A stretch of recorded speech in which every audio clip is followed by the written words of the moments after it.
I'm Rachel Bell, and this is Your Last Meal, the show where celebrities share stories about the foods they love most, and we dig into the history, culture, or science of those meals with experts from around the world. Today on the program, Alice Waters, the award-winning chef and food activist responsible for pioneering the farm-to-table movement and California cuisine.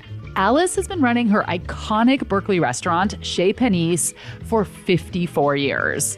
She was the first chef to list the names of local farms on her menus, and she founded the nonprofit Edible Schoolyard Project 30 years ago. Which brings us to her new cookbook, A School Lunch Revolution, that she hopes will inspire schools to serve fresh, organic, healthy food on a public school budget. Later in the show, I will speak with a nutrition director of a San Diego school district doing exactly that. But first, my conversation with Alice Waters.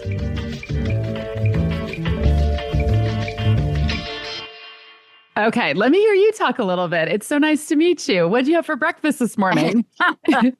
What I always have for breakfast. A scrambled egg cooked in olive oil and a little bit of salad, vinaigrette, have a little tortilla on the side, and I drink Pear tea. That makes life easier. It's kind of like, wearing the same thing to work every day. It's like that with food. I do exactly that. Those are the really stable things in my life. My wardrobe and my breakfast. Yeah. Do you wear the same thing every day? I wear black trousers and I wear a Christina Kim shirt if I want to be fancy. And I wear in the winter this blue sweater. The only thing I change are my scarves. But it's so wonderful to know that that's not something I have to make a decision about. You're the culinary Steve Jobs. So I want to start and talk about Chez Panisse because I hadn't realized that it's been open as long as it has. 54 years you've owned a restaurant, which is such a triumph in so many ways, considering restaurants are hard businesses to keep open, but also this restaurant that has stayed celebrated for 54 years. So talk to me about your inspiration for opening the restaurant, because I know that you were going to school to be a Montessori teacher. That is true. And I have to say, that was back in 1968. I was in England, and that made a big impression on my life because she believed that our senses are the pathways into our minds.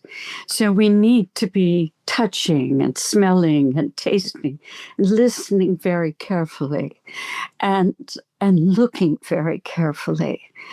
When you say she, are you talking about the person who created the Montessori schools? Yes. Okay. Maria Montessori. Okay. She was the first woman doctor in Italy.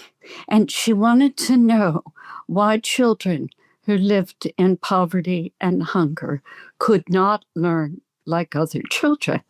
And she realized that they were sensorially deprived. They were not seeing beautiful things in their lives. They weren't tasting them. They weren't listening, all of the above. And so she created that pedagogy to be completely focused on the senses. And I have used that idea for creating everything I've done.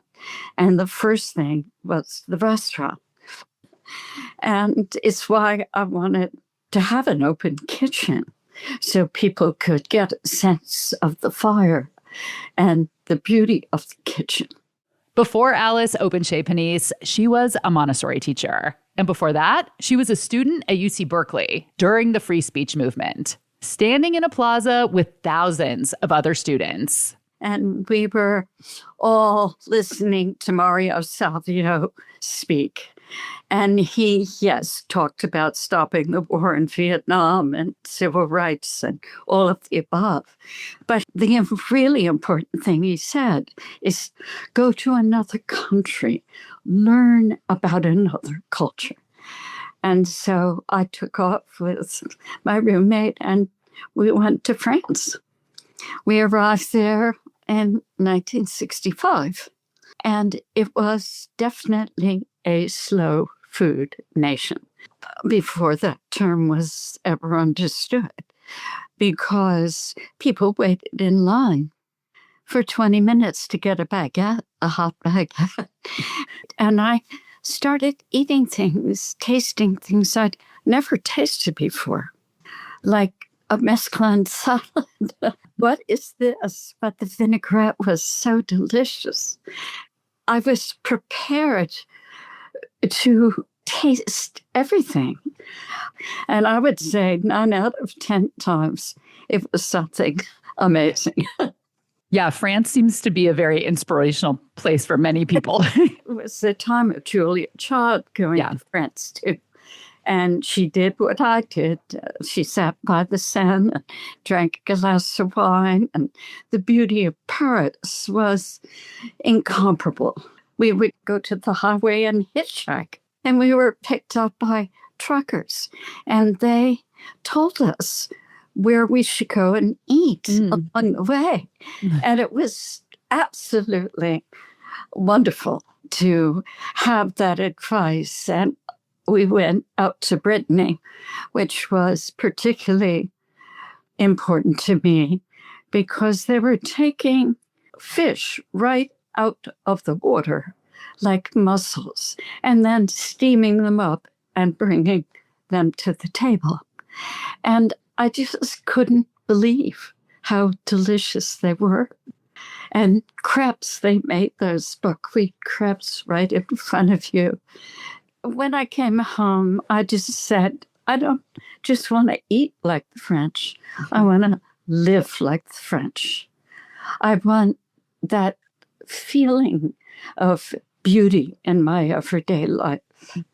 And a couple of friends and I just thought naively, well, maybe if we open a French restaurant, that will happen.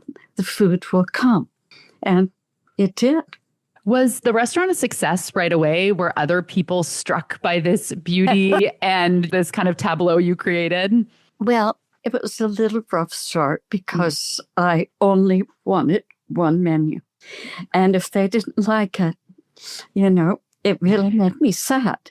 And so I would give them an extra glass of wine or something to bring them back again. But pretty soon I understood what that 4-course menu was about. And it was very affordable. I think it was $3.95 at the beginning.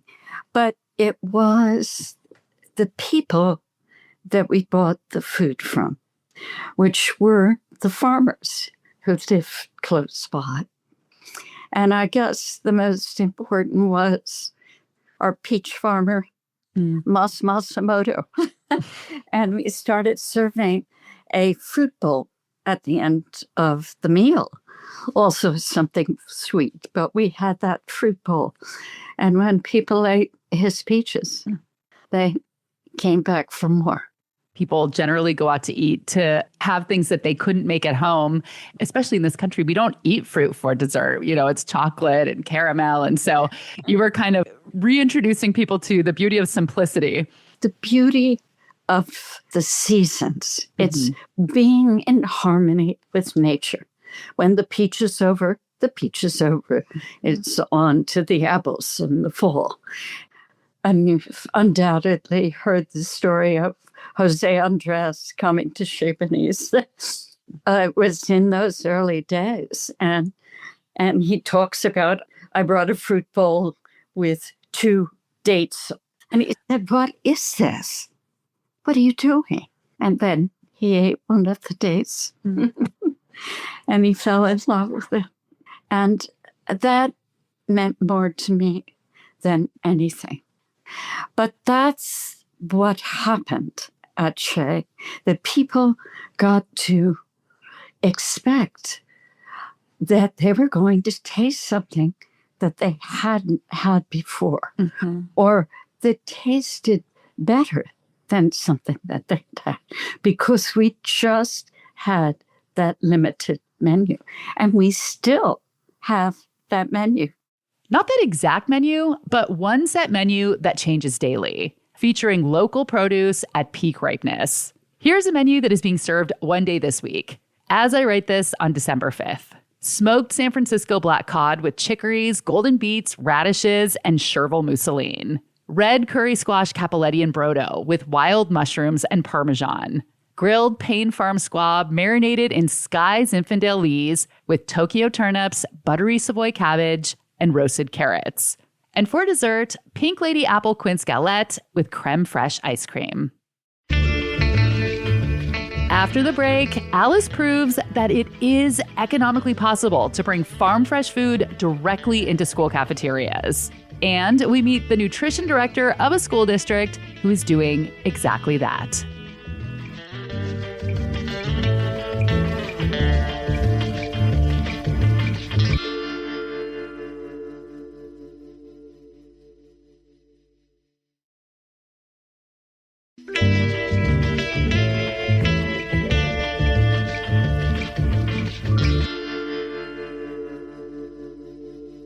In 1995, Alice Waters started the Edible Schoolyard Project at Martin Luther King Jr. Middle School in Berkeley, California. They converted an empty lot into a garden space, and students have participated in planting, harvesting, and cooking fresh food ever since. But it's not just gardening and cooking. It ties into the curriculum. Math, science, history. For example, if students are studying Mexican history, they might learn to make tortillas. There are now more than 6,000 schools participating in the Edible Schoolyard Project around the world. We have to skip ahead to the book because you have such a rich history. I could talk to you for 2 hours just about, your early life. But the book is A School Lunch Revolution. And this really ties in with everything you've been doing for the past 30 plus years, which is besides running the restaurant, having the Edible Schoolyard Project and so many other projects that are specifically focused on making sure that kids eat well at school, eating the food they deserve. So first of all, tell me who this book is for, because you read through and it's, talking about these recipes that could be made in the school setting. Is this something that you hope that, will get to schools, or is this for home cooks? No question. It's made for schools. Not that you couldn't cook it for kids at home or yourself, but it's really meant to be the way we could serve food for students sitting at a long table in a dining room and eating together. A lot of the things in the book could be shared. And a lot of the food comes directly from farms. So I want to talk about the cost, because I think that's the thing that people bring up the most. Why don't schools have more nutritious, organic, local food for kids? Why are they, bringing in food from the Cisco truck? And most people would say, oh, it's because schools can't afford it. What is your answer to that? I learned this very early on, that everybody wanted to come and sell food to us at Chez Panisse because they didn't have to pay somebody. That when you pay Cisco, they take their cut and the farmer gets less, or the rancher, whatever it is. And so when these farmers started delivering right to us, they got the real costs. And our farmer said, I can afford to pay my farmers. So I know that it can work in the schools. And there was a great farmer out in Central Valley, California, that was a young person who had an orange grove. And to take her food to the farmer's market in San Francisco took a long time, and she couldn't always count on selling everything she had. So she had to take it back. So she went to a school and she brought the oranges, and the principal tasted them and he says, I'll buy all of your oranges at the price you want to make. Mm-hmm. And that convinced me of what I knew already, that this could work beautifully for every school on the planet. And in fact, this is how we always ate before about 1950. In her new cookbook, Alice says she and her colleagues challenge themselves to make menus that work within the guidelines of the USDA's School Lunch Reimbursement Program, which in 2023 and 2024 was $4.25 per student for lunch and $2.28 for breakfast. It's really amazing looking at the simplicity. There's a corn soup and there's 4 ingredients: sweet corn, yellow onion, olive oil, and salt. People think you have to do so much to a vegetable, but you really don't. If it's good, you hardly need a thing. But, I'm just looking at things like carrot and cucumber sushi. And we are trying to use a lot of ingredients that people love around the world, like making a couscous or a rice noodle salad. There are flatbreads, which all kids love, those flatbreads. There's a fruit crumble, chili braised pork tacos, and a veggie-packed fried rice. The second question besides cost is pickiness. Kids aren't going to eat that. Kids only eat macaroni and cheese and chicken nuggets. It's talked about that way, but I know that is not true. And everything in this book has been tested out. I think it's more likely that they will eat when they're eating together. They were trading things back. They ate everything. It absolutely works. And it means that you're all involved in the process of it, that it becomes like a lesson in democracy, I dare say, of sharing food, hearing people's, likes and dislikes, and making your own decision. And it's a beautiful thing to experience. So I know from my time with teenagers in the kitchens of the Edible Schoolyard for 30 years to going to these tastings around the country, that this isn't rocket science.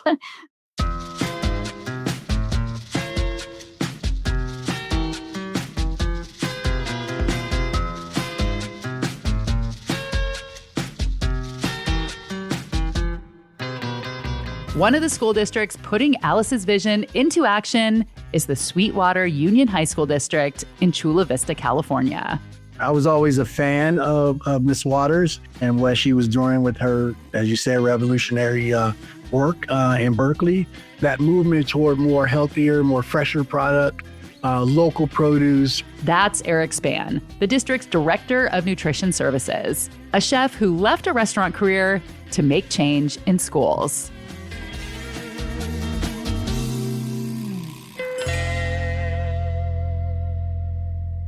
And so when I got to Sweetwater, the first thing that I asked when I started was, is there a space in which I can do a garden where we can grow food to be able to put into the cafeterias? That first ask, I kind of got laughed at, but then I started to really make some friends and find some allies. And so we started a couple of small gardens that, have been doing well, but not really to bring the food in the cafeteria. And then I met a gentleman, he's an engineering instructor. His name is Dr. Arias. So he and I got together and we started a project where he would bring in chickens for us. His engineering class, he added a component to it called eco-engineering. And so prior to COVID, his students designed and built chicken coops. They designed and built garden boxes. And we started gardening. We started with 400 chickens. The eggs from the chickens were coming into the meal program, doing boiled eggs. So we actually took some space on an unused plot of land in the back of a soccer field. We basically killed the grass there and then started growing product in the ground at that school site. So we were able to get some broccoli, some cauliflower, some tomatoes and cabbages. And as we started to see that grow, we knew that we needed some more partners. So we actually qualified for a California Department of Food and Ag grant. Through that grant, we developed partnerships with the organization called Resource Conservation District of San Diego. And they had a farm called Wild Willow that they were managing. We made an agreement with them that they would grow food for our cafeteria. And they started growing things like eggplant, different types of tomatoes, potatoes, zucchini, squash, and that would come directly into our cafeteria.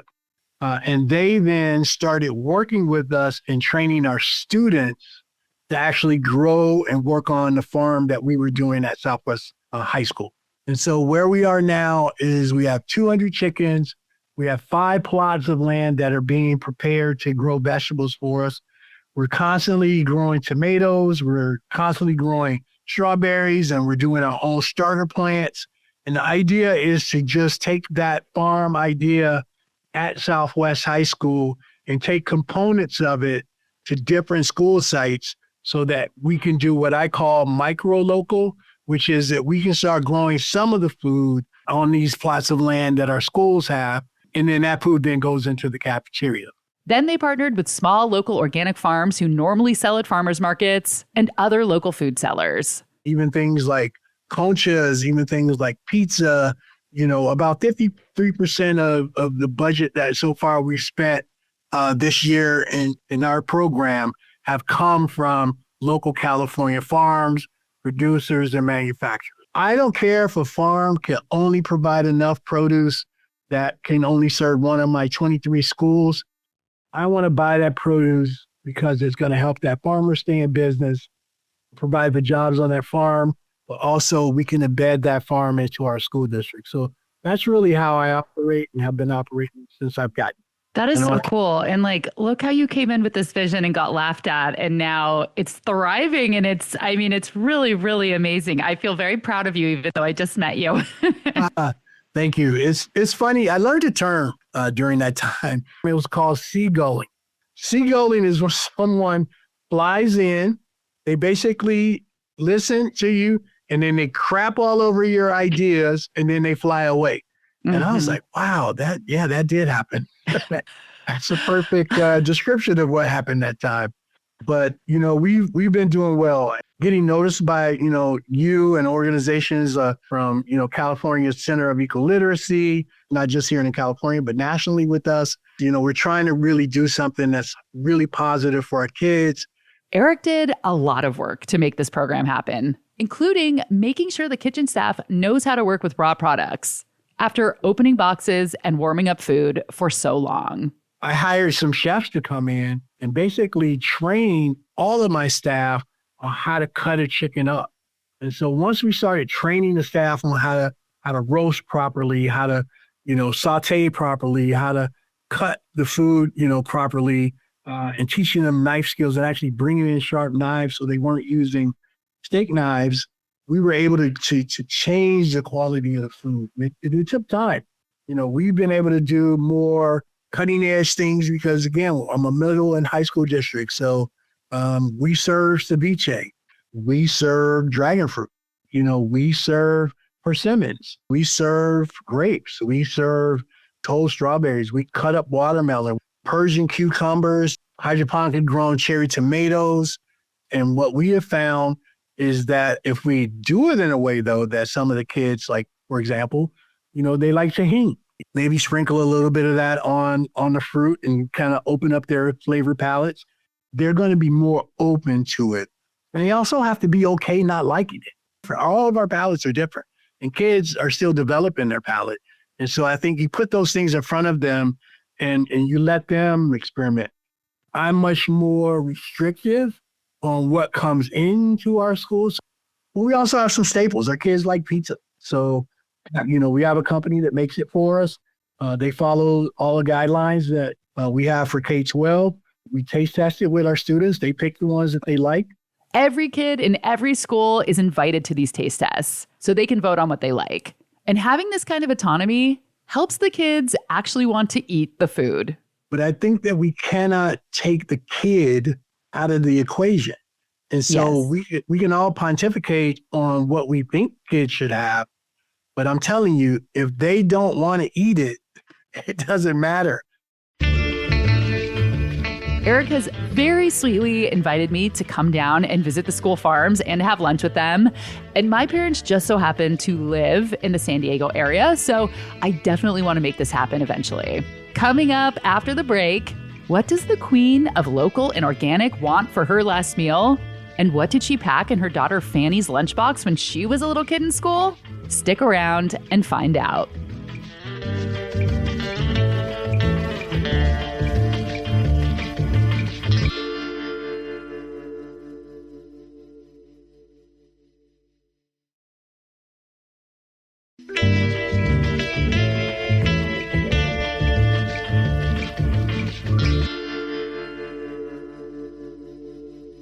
What would you choose to eat for your last meal?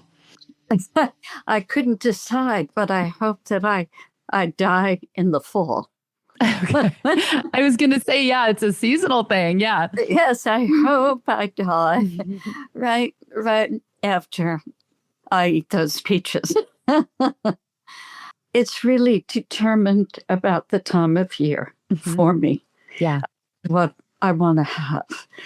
I think there are some things that are beautiful and that we serve all year long at Chez Panisse is like a galette, a fruit galette.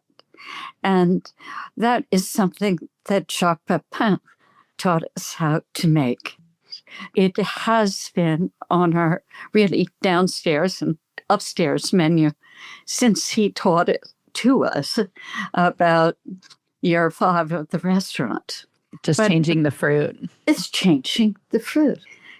I always like to sit down and have a glass of my friend's favorite wine, which is Domaine Tempier Rosé from the south of France. She had a great influence on me.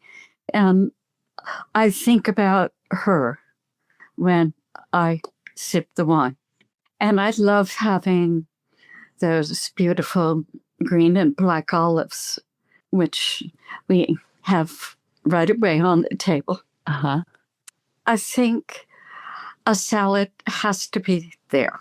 There are so many salads, and one that I'm loving is a kind of Frisée, South France kind of style, with a little rocket in it. And right now, it has a little chicory in it. There's a mustardy vinaigrette that pulls it together. Always garlic in the base, always red wine, and a good olive oil. You have your rosé. You have your salad. What do you want for your main course? Well, I think it's fish. I think it's halibut. But it's a fish that comes locally to us from the ocean or the streams. And I'm still a francophile, and I probably like it with a little beurre blanc. Yeah, a little beurre blanc. And then I like the vegetables with that. And they seem to be beans right now, string beans we're getting. But again, that's if I die in California. Right. Northern California. I love vegetables with it. And it can be just shaved carrots. It can be a little puree of peas. It could, or even a little kind of small potato. But I'm always wanting that salad.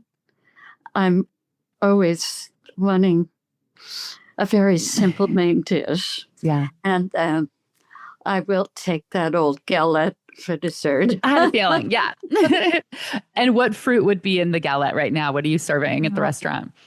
Right now, we're still doing pear. Oh, I had my first pear yesterday of the season. So good. Pears, when they're ripe, and there's so many kinds of pears. Yeah. A Kermesse pear is a ripe one at this time is irresistible. So it definitely have to be pears.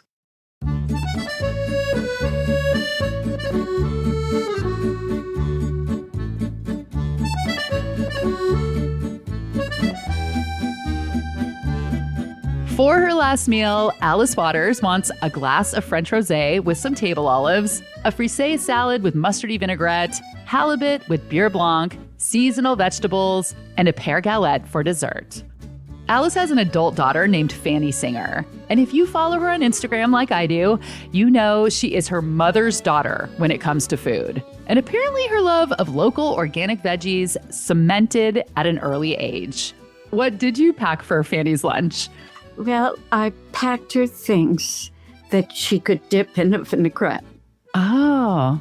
It was always lettuce leaves because she loved lettuce and she could dip that. Sometimes it was a little piece of chicken from the previous night's dinner or a little fish. But it always had some kind of nuts in the salad too. Did she have the same thing I had as someone who also had a healthy lunch where she really wanted all the junk food that the other kids were getting? Well, it was very interesting. Her friends wanted her food. Oh, they wanted lettuce and vinaigrette. They wanted to dip like she was doing. Yeah. So I had to make kind of twice as much.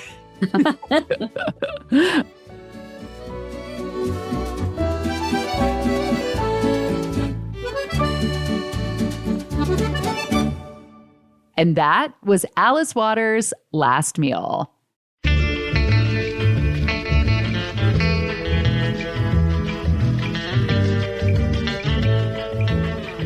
Alice's latest cookbook is called A School Lunch Revolution.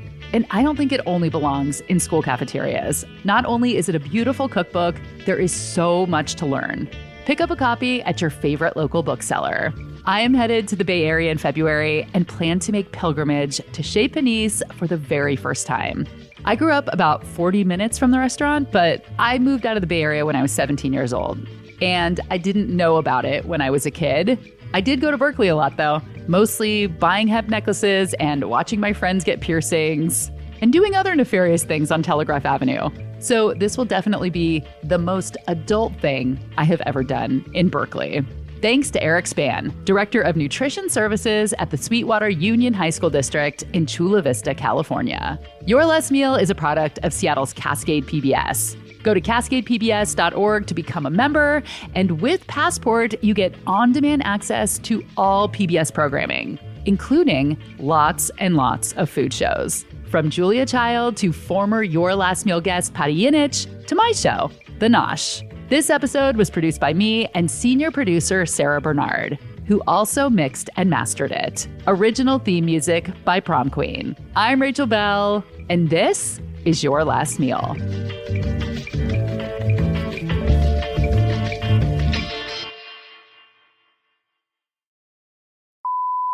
I can't make my camera turn on for the first time today. So I'm sorry. You'll just have to not look at me. I don't know what's happening.